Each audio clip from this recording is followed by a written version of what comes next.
Yun, magandang buhay mga kaibon. Yan, nagbabalik ang NBA Lope and Aviary. Yan, for today's video, yan, another day, another vlog. Yan, meron tayong bagong pag-uusapan about sa ibon ng parakeets.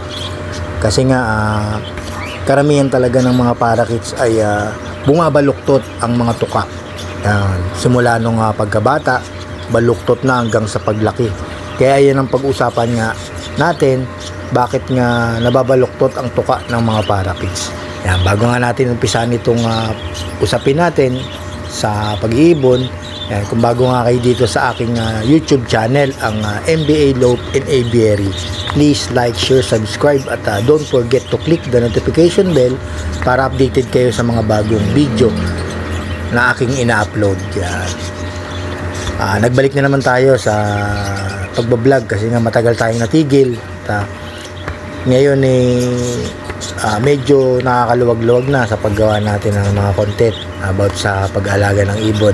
Kaya ngayon pag-usapan natin itong topic na to. Marami na rin kasing mga nagtatanong sa akin, nagko-comment na bakit daw bumabaluktot yung mga tuka ng kanilang mga ibon, mostly sa parakeets. Yan, pag-usapan natin yan mamaya pagkatapos ng introng ito. Panoorin muna natin. NBA Lope Aviary, fly high.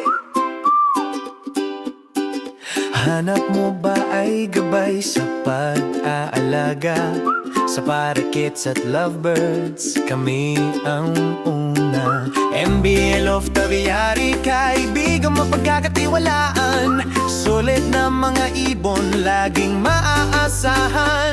Kalapate at paraket, sabay na lilipad. Kaalaman sa pag-aalaga, dito ilalantad. NBA Lope Aviary, sa saya ay kasama. Gabay sa bawat pakpak, gabay sa bawat tuka. Lovebirds at parakeets, alagang totoo. NBA Lope Aviary, para sa inyo to. Kulay ay makulay, buhay ay masigla. Sa aming channel, kaalaman ay makuha. Tips sa pagpapakain at tamang kulungan. Sa NBA Lope, kayo ay tutulungan. Huwag nang mangamba, ang ibon mo'y ligtas. Sa gabay naming tapat, saya'y walang wakas. Kalapati at paraket, sabay na lilipad. Kaalaman sa pag-aalaga, dito ilalantad. NBA Lope Aviary, sa saya ay kasama. Gabay sa bawat pakpakpak, gabay sa bawat tuka. Lovebirds at parakeets, alagang totoo. NBA Lope Aviary,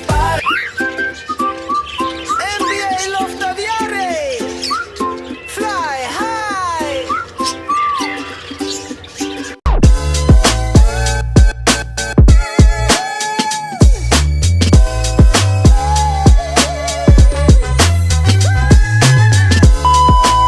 Welcome back mga kaibon. Yan, balik tayo sa topic natin. Ano nga ba ang sanhi? Bakit nabaluktot ang mga tuka ng ating mga alagang parakeets? Hindi lang to sa mga parakeets iba't ibang uri ng ibon. Yan, bumabaluktot din yan. Kanilang mga tuka simula nung bata pa, yung sila inakay hanggang sa lumaki. Ayun nga mga kaibon, pagpasensyahan nyo na yung background natin, medyo maingay pero okay naman at maiintindihan nyo naman yung aking mga sasabihin. Yan, bago nga tayo umpisa sa aking topic, yan, yan pala yung nakikita nyo sa video. Yun yung bagong gawa kong DIY na light cage nila. Yan, at masayang masaya naman at nagbigay na nga ako ng pagkain nila ng white millet. Yan yung paborito nila. Pag wala kasi akong canary, white millet ang binibigay ko sa kanila. Gustong gusto naman nila, tsaka masaya sila sa mga sa bago nilang cage. Yan, malaki po yan yung ginawa ko. 5 feet, 4x5 ang size niyan. masayang-masaya man sila kasi nga malawak yung kanilang lilipad-liparan. Yan, yun nga mga kaibon, balik na tayo doon sa topic natin.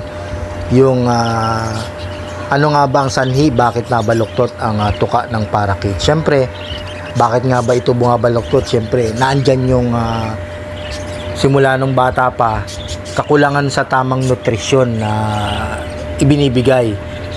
Siyempre, bago nga ang inakay, yung magulang muna ang nagsusubo ng nutrisyon para sa kanilang mga anak at nagpapatibay nga ng tuka ng kanilang mga inakay. Siyempre, kung walang maisusubo na nutrisyon yung magulang, tayo naman ang magbibigay ng pagkain dun sa magulang. Ano nga ba ang dapat na nating ibigay? Siyempre, yun nga, kakulangan nga sa tamang nutrisyon. Ito yung pinakakaraniwang dahilan kapag kulang sila sa vitamin A. Yan, magbibigay tayo ng vitamin A. Tapos, kailangan nila ng calcium, phosphorus, or vitamin D3. Yan yung mga dapat natin ibigay sa magulang ng ating mga inakay. Yan, at sila naman ang magsusubo dun sa kanilang inakay para nga mabigyan ng tamang nutrisyon. Yan. Siyempre, kung puro nga seeds yung ating binibigay, tulad ng cannery, lahat ng mix na binibigay na puro buto, ay mainam na dapat bigyan din sila ng ng mga gulay. Yan. Kailangan din nila ng mga prutas. Yan, at calcium. Yan. Ano nga ba ang calcium na pwede natin ibigay? Nandiyan ng mineral blocks or cattle bone. Diyan nakukuha yung mga calcium natin. Yan, sa mga mineral blocks and cattle bone. Siyempre, wag tayo puro seeds or mga buto na tulad ng munggo, mais. Yan. Kailangan bigyan na din natin sila mga gulay, prutas. Yan. Para nga yung nutrition na dapat na ibigay ng magulang dun sa kanilang mga inakay, nasusuporta nila. Sa atin muna unang manggagaling yung ipapakain natin sa mga magulang or dun sa mga future breeder natin. Bibigyan na natin sila ng mga sapat na nutrisyon para kung sakaling dumating yung araw na magbe-breed na sila at magkakaroon na silang itlog at mag-inakay, masusuporta nila at hindi na nangyayari ang pagbaluktot ng mga tuka ng kanilang mga anak. Yan, siyempre naandyan din yung kakulangan sa pangpakinis ng tuka. Siyempre, lahat naman ng mga ibon ay nagngangat-ngat-ngat kasi nga yun nga yung ginagamit nilang pampakinis or pangpudpud ng kanilang mga tuka. Yan. Kasi continuous yung paglaki ng tuka niyan. Dire-diretso yan. Walang tigil kung hindi nila ingangat-ngat ng ingangat-ngat. Yan. Siyempre, bigyan natin sila ng ng mga kinakagat tulad ng mga sanga ng puno. Yan. Tapos meron mga bloke ng mga bato na pwede nilang ngat-ngatin. Yan, yung sample nga yung kaya nga pinalitan ko yung yung aking flight cage kasi dati ginawa ko kahoy yan. Sa kangangat-ngat ng ngangat-ngat nila, natanggal na yung pinakakahoy at meron ng mga nakatakas kasi nga chicken wire lang yung pinaikot ko dun sa kahoy na ginawa ko at napudpud na hanggang sa nawala na yung pinakakahoy at natakasan na ako ng mga 2 pirasong parakeets. Kaya nga mabilis akong nag-DIY, bumili ako ng mga bakal na yung papalit ko para mapalitan na yung ginawa kong flight cage nila. Kaya nga yan, napapanood nyo, bago na yan. Magbigay na lang tayo ng mga sanga or mga kahoy or bato na pwede ngat-ngatin. Pwede rin yung uling kasi source of rin yan. Tawag doon yung pampatanggal din ng mga mga toxic sa katawan. Pwede nilang ngat-ngatin yan, yung mga uling, bato. Tapos pangatlo, pwede rin yung maging sanihin yan pagbaluktot, yung pag yung nasugatan or naputol yung kanilang tuka, yung hindi sadyang naputol at nasagad yung tinutubuan, tutubo pa rin naman po yan kaso nasa hindi na siya nasa tamang pantay or hugis. Bumabaluktot talaga pagka pagtubo na yan. Yun. Kaya bumabaluktot din yung mga tuka ng ibon. Yan, nangyari na rin sa akin yan, naputulan yung isang breeder ko dahil nga may dumaan na na predator na bulabog at naglipad-lipad din sa kanyang double cage. Tumama yung tuka at nakita ko putol na yung pinakatuka niya. Hindi natin maiwasan. Tumubo naman yung kaso bumaluktot na. Kaya ang ginawa ko ay ninail cutter ko na lang yung pinakatubo at ngayon okay naman na. Pero hindi natin na baluktot pa rin talaga. Ayun yung mga sanhi, yung tatlo na yan, yung sanhi kung bakit nga nabaluktot. At nandiyan na rin yung mga dapat natin gawin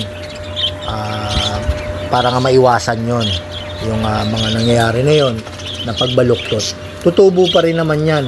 Kung sakaling naputulan, tutubo pa rin po yan. Huwag kayong mag-alala. Pero yung pagbaluktot ay hindi natin talaga maiwasan. Dapat doon pa lang sa umpisa ay mabigyan na sila ng tamang nutrisyon. Tapos bigyan natin ng mga kahoy ng inangat-ngat. Ganyan naman ang mga ibon sa mga wild nga talagang nagngangat-ngat sila, nagngangat-ngat. Akala natin walang walang dahilan kung bakit nagngangat-ngat. Hindi pala meron na kinikinis nila yung kanilang mga tuka para hindi humaba ng humaba. Yun.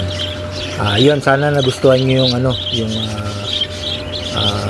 binigay kong tips na bakit nga umahaba at paano nga natin masusolusyonan.